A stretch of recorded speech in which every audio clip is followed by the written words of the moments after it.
Hey girls! I decided that today, instead of trying to do a vlog, I would just do a little girl chat. Yeah? So, over the last couple of weeks, I've just been doing, honestly, a lot of partying. So, the vlogging wasn't happening because it was chaotic during the day and chaotic during the night, and I wasn't doing all that.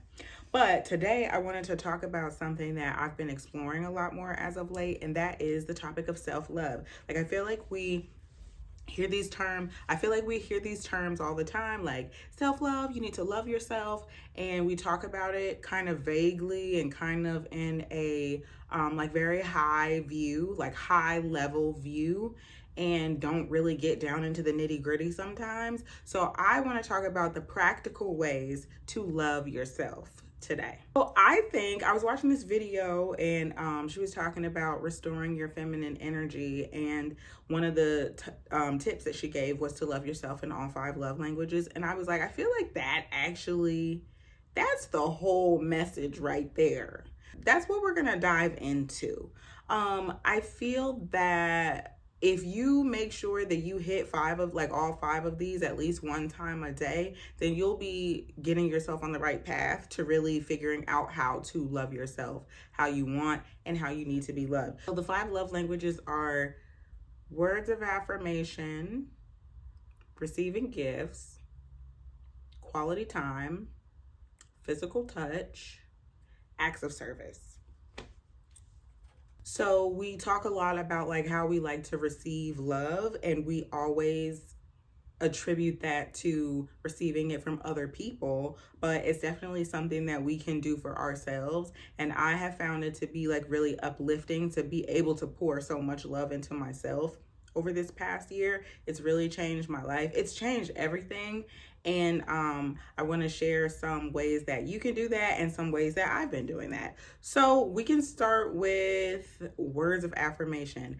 This one is one of the ones I feel like we talk about all the time because we always say, like, speak life and affirm yourself and do your mirror work and say your affirmations.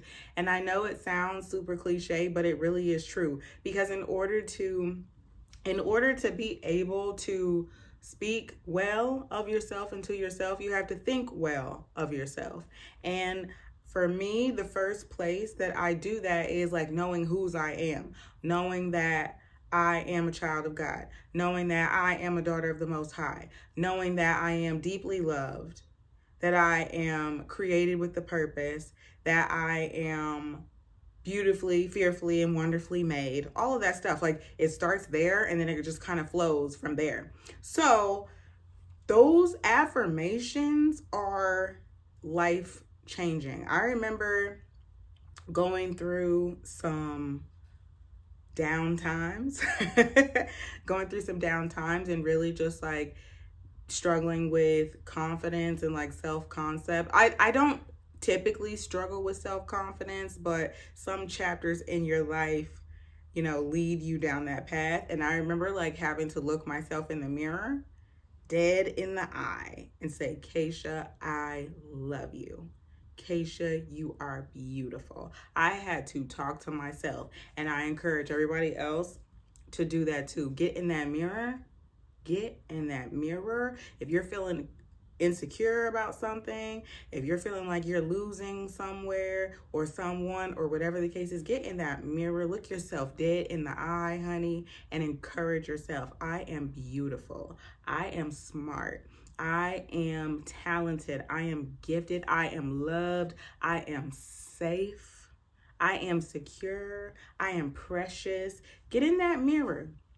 Those are attributes, but you can get really specific about like even things that you want to see happen. I am healthy. I am I am always receiving opportunities to multiply my income. Look yourself in the eye and say these things in the mirror. Love on yourself that way. Speak kindly to yourself. Speak well of yourself. I am wonderful. I am sexy. Whatever you need to tell yourself, say it from a genuine place, but say it. Say it. Okay, next we can talk about gifts. This one's easy. This one's easy. The things that you like, Don't wait for someone else to give them to you. Give them to yourself. Me personally, I love flowers. I love fresh flowers. I usually have some up on my dresser. I don't have any today, but they're actually sitting in my shower in a pot of water, and I need to put them in my vase. I'm gonna go show them to you actually, just so you know that Keisha is not lying to you. So I remember waiting around forever, for what felt like forever, for other people to give me my flowers. And I just decided one day that I didn't have anything to wait for. I deserve. So I started buying my own flowers, and it's something that I've kept up with, and I've done like a really good job of making it a routine. To tell you the truth, Trader Joe's hate to see me coming because I'm gonna tear it up. Love to get fresh florals, and you don't have to spend tons of money on them. Like, of course, if you can swing it, get you a nice custom bouquet. But if you can't, TJ's, Tom Thumb, the grocery store, just get you a few little flowers. Not only are you going to feel good about giving yourself such a beautiful gift, but flowers literally increase your dopamine levels. So it's not just a like, it doesn't improve your life in just a materialistic way. Like, I feel like I need to be served and I deserve flowers, which you do, by the way, you do. However, there is science behind why we love the flowers. So not that you needed a justification, but that's just a little background in case you didn't know. Yeah, so I love flowers, but like, you know, us women, like, we like our little trinkets. We like to go in Home Goods and get a little bit of this, a little bit of that, a new vase, a new pillow here and there.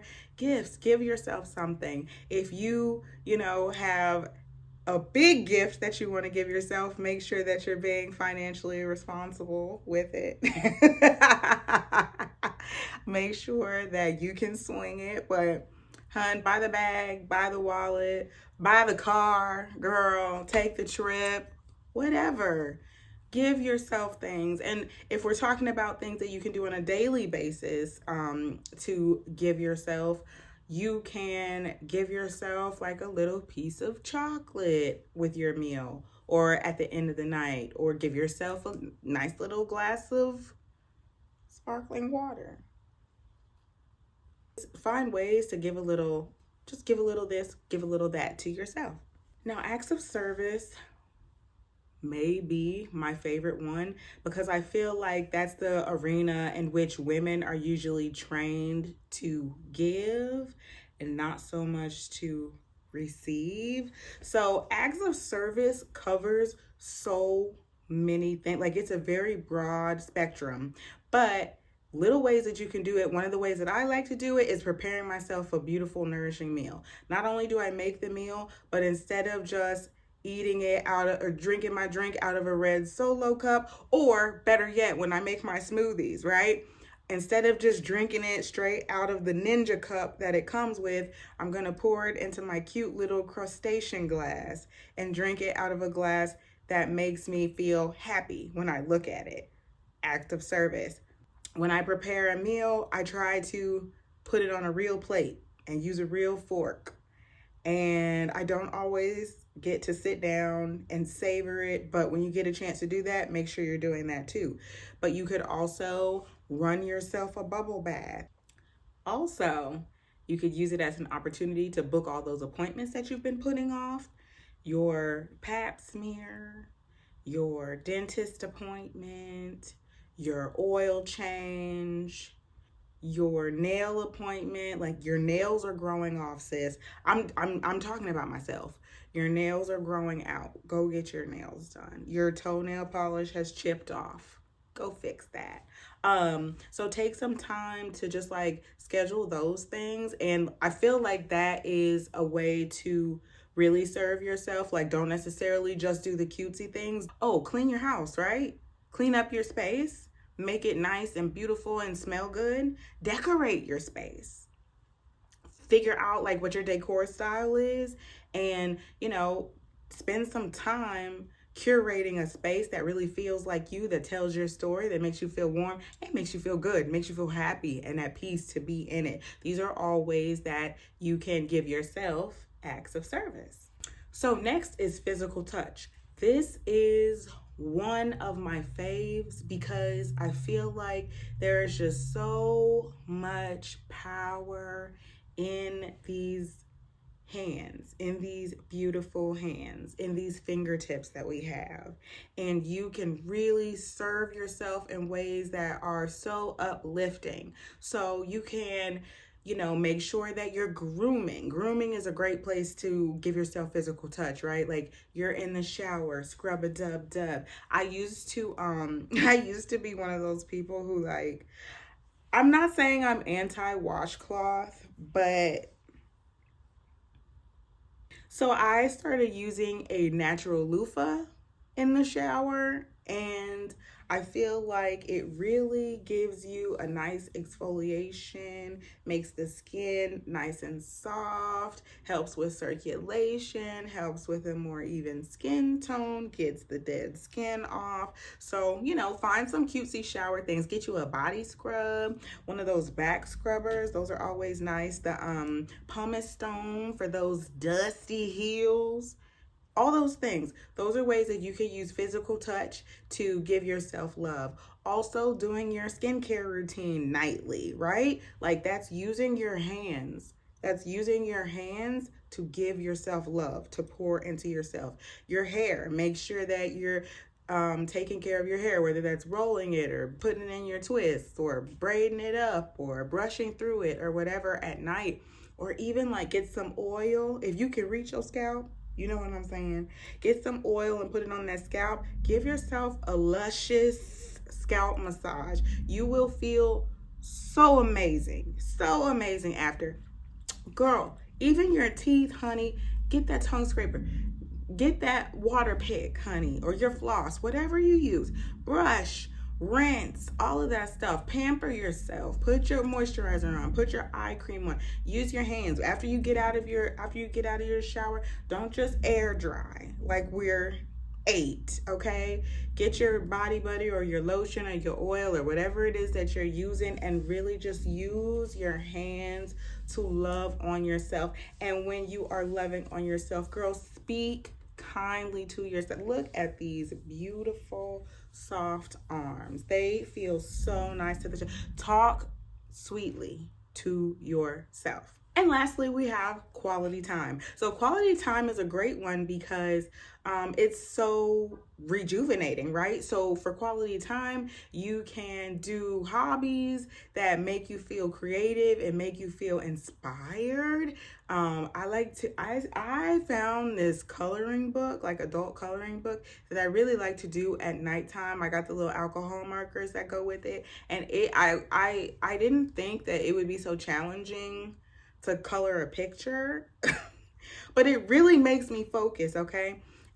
So do little hobbies. I also like to journal. Journaling is a great time to spend time alone and focus and kind of get your thoughts out, be able to be in your own space, your own time, not rushing through it. It's something that you want to take your time with. It's quality time, right? So that means 100% focus. You're focused on yourself. You're spending time with yourself.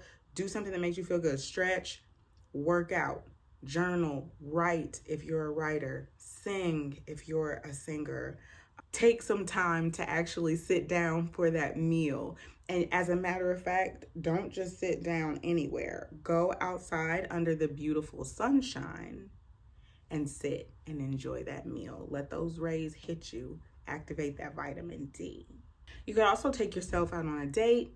I love to do this. Honey, it don't matter. Movies, restaurant, concert, orchestra, library, bookstore, whatever. Just time for yourself to do the things that you like to do, doing something in a way that is fulfilling specifically to you. And also making sure that you're giving yourself quality time helps you create boundaries in the other relationships that you have in your life. Because if you're always filling every moment of your day with things that you have to do for other people or things really that you choose to do for other people, then you won't have time for yourself, right? So making sure that you're hitting that quality time love language will help you to create boundaries, to say no to things for other people so you have space for you. So that's all I have for today. We've gone over the 5 love languages and how you can practically apply them to really learn how to love yourself. Of course, this is not the full picture, right? We haven't talked about healing. We haven't talked about addressing your traumas. We haven't talked deeply about setting boundaries and health and wellness and things like that.